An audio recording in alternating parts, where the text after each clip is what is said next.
ನಮಸ್ಕಾರ, ನಾನು ನವಿತಾ ಜೈನ್. ಪ್ರಣಾಳಿಕೆಯಲ್ಲಿ ಬಜರಂಗದಳ ನಿಷೇಧದ ಪ್ರಸ್ತಾಪದ ಹಿನ್ನೆಲೆಯಲ್ಲಿ ಕಾಂಗ್ರೆಸ್ ವಿರುದ್ಧ ಚುನಾವಣಾ ಆಯೋಗಕ್ಕೆ ದೂರನ್ನ ದಾಖಲಿಸಲಾಗಿದೆ.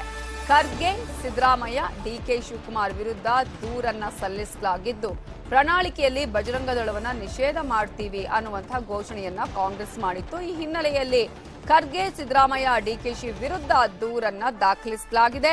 ಕೋಮು ಸೌಹಾರ್ದತೆಗೆ ಧಕ್ಕೆ ತರುವ ಯತ್ನ ಅಂತ ಹೇಳಿ ದೂರಿನಲ್ಲಿ ಆರೋಪ ಮಾಡಲಾಗಿದೆ. ಆಯೋಗಕ್ಕೆ ದೂರನ್ನ ಕೊಟ್ಟಿದ್ದಾರೆ ವಿನೀತ್ ಜಿಂದಾಲ್. ಇವರು ಸುಪ್ರೀಂ ಕೋರ್ಟ್ ವಕೀಲ.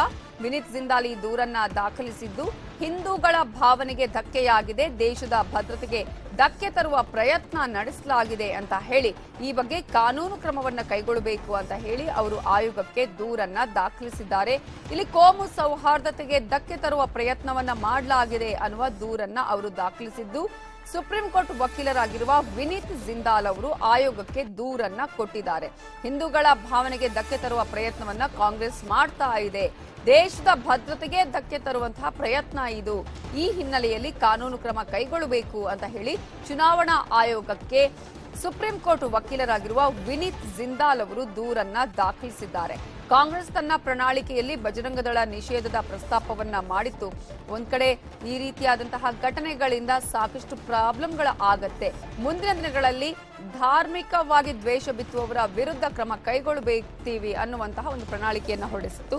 ಇದರ ಬಗ್ಗೆ ಇನ್ನಷ್ಟು ಡೀಟೇಲ್ಸ್ ಕೊಡೋದಕ್ಕೆ ನಮ್ಮ ರಿಪೋರ್ಟರ್ ಕೃಷ್ಣ ಫೋನ್ ಸಂಪರ್ಕದಲ್ಲಿ ಜಾಯ್ನ್ ಆಗಿದ್ದಾರೆ. ಕೃಷ್ಣ, ಈಗ ಚುನಾವಣಾ ಆಯೋಗಕ್ಕೆ ಕೊಟ್ಟಂತಹ ದೂರಿನಲ್ಲಿ ಅವರು ಮೆನ್ಷನ್ ಮಾಡಿರುವ ಅಂಶಗಳು ಏನೇನು?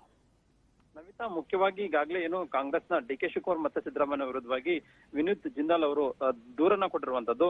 ಅಂದ್ರೆ ಈಗಾಗಲೇ ಪಿಎಫ್ಐ ಸಂಘಟನೆಯನ್ನ ರಾಜ್ಯದ ಬಿಜೆಪಿ ನಾಯಕರು ಅದನ್ನ ನಿಷೇಧ ಮಾಡುವ ಕೇಂದ್ರ ನಾಯಕರು ಮಾಡ್ಕೊಳ್ಳುವಂತ ನಿರ್ಧಾರವನ್ನು ಮಾಡಿದ್ದಾರೆ. ಆದ್ರೆ ಈಗ ಮುಖ್ಯವಾಗಿ ಬಜರಂಗ ದಳ ಅನ್ನುವಂಥದ್ದು ಇಲ್ಲೊಂದ್ ಕಡೆ ಹಿಂದೂ ಪರವಾದಂತ ನಿಲ್ಲುವಂತ ಒಂದು ಸಂಘಟನೆ. ಆದ್ರೆ ಆ ಒಂದು ಏನು ಬಜರಂಗ ದಳವನ್ನ ನಿಷೇಧ ಮಾಡುವಂತಹ ವಿಚಾರವನ್ನ ಕಾಂಗ್ರೆಸ್ ಪ್ರಣಾಳಿಕೆಯಲ್ಲಿ ಮಾಡ್ಕೊಂಡಿದೆ. ಇದು ಎಲ್ಲೋ ಒಂದ್ ಕಡೆಗೆ ಒಂದ್ ರೀತಿ ಕಾನೂನು ಬಾಹಿರವಾಗಿ ನಿರ್ಧಾರವನ್ನು ಮಾಡಿದೆ. ಹೀಗಾಗಿ ಇವರ ವಿರುದ್ಧವಾಗಿ ಕ್ರಮವನ್ನ ಕೈಗೊಳ್ಳಬೇಕು ಅನ್ನೋ ಒಂದು ಮನವಿಯನ್ನ ಚುನಾವಣಾ ಆಯೋಗದಲ್ಲಿ ಪ್ರಸ್ತಾಪವನ್ನು ಮಾಡಿರುವಂತದ್ದು. ಒಂದ್ ಕಡೆಗೆ ಈಗಾಗಲೇ ರಾಜ್ಯದಲ್ಲಿ ದೊಡ್ಡ ಮಟ್ಟದಲ್ಲಿ ಇದು ವಾಕ್ಸಮರಕ್ಕೆ ಕಾರಣವಾಗಿದೆ. ಒಂದ್ ಕಡೆಗೆ ಕಾಂಗ್ರೆಸ್ ಪ್ರಣಾಳಿಕೆಯಲ್ಲಿ ಅದನ್ನ ಬ್ಯಾನ್ ಮಾಡುವಂತ ನಿರ್ಧಾರವನ್ನ ಯಾವುದೇ ಕಾರಣಕ್ಕೂ ಹಿಂದೆ ಸರಿಯುವಂತ ಪ್ರಶ್ನೆ ಇಲ್ಲ ಅನ್ನೋ ನಿರ್ಧಾರಕ್ಕೆ ಬಂದಿದೆ.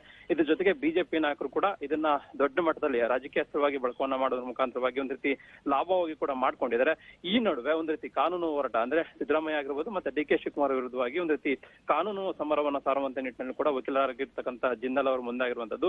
ಇದು ಎಲ್ಲೋ ಒಂದ್ ಕಡೆ ಬರುವಂತ ದಿನಗಳಲ್ಲಿ ಇದಕ್ಕೆ ಚುನಾವಣಾ ಆಯೋಗ ಯಾವ ರೀತಿಯಾದಂತಹ ಕ್ರಮವನ್ನ ಕೈಗೊಳ್ಳುತ್ತೆ ಅನ್ನೋದು ಕೂಡ ಸಾಕಷ್ಟು ಕುತೂಹಲ ಮೂಡಿಸಿದೆ. ಈಗಾಗಲೇ ಪ್ರಣಾಳಿಕೆಯಲ್ಲೂ ಕೂಡ ಇದನ್ನ ದೊಡ್ಡ ಮಟ್ಟದಲ್ಲಿ ಭರವಸೆ ನೀಡಲಾಗಿದೆ. ಬಜರಂಗ ದಳವನ್ನ ನಾವು ಬ್ಯಾನ್ ಮಾಡಿದೇವೆ ಅನ್ನೊಂದು ನಿರ್ಧಾರವನ್ನು ಕೂಡ ಪ್ರಕಟವನ್ನ ಮಾಡಿದ್ದಾರೆ. ಇದು ರಾಜ್ಯ ಮಟ್ಟದಲ್ಲಿ ಹಿಂದೂ ಪರ ಸಂಘಟನೆಗಳ ಆಕ್ರೋಶಕ್ಕೂ ಕೂಡ ಕಾರಣವಾಗಿದೆ. ಹೀಗಾಗಿ ಇದು ಎಲ್ಲೋ ಒಂದ್ ಕಡೆ ಕಾನೂನು ಬಾಹಿರವಾಗಿ ಇದನ್ನ ಕಾಂಗ್ರೆಸ್ ಮಾಡಿದೆ ಅನ್ನೋ ಒಂದು ಪ್ರಸ್ತಾಪವನ್ನ ಮಾಡಿದ್ದಾರೆ. ಹೀಗಾಗಿ ಚುನಾವಣಾ ಆಯೋಗ ಇದನ್ನ ಪರಿಶೀಲಿಸಿ ಯಾವ ರೀತಿಯಾದಂತಹ ನಿಲುವನ್ನ ಪ್ರಕಟ ಮಾಡುತ್ತೆ ಅನ್ನೋದು ಈಗ ಸಾಕಷ್ಟು ಕುತೂಹಲ ಮೂಡಿಸಿರುವಂತದ್ದು. Navita, thank you Krishna ಡೀಟೇಲ್ಸ್ಗೆ.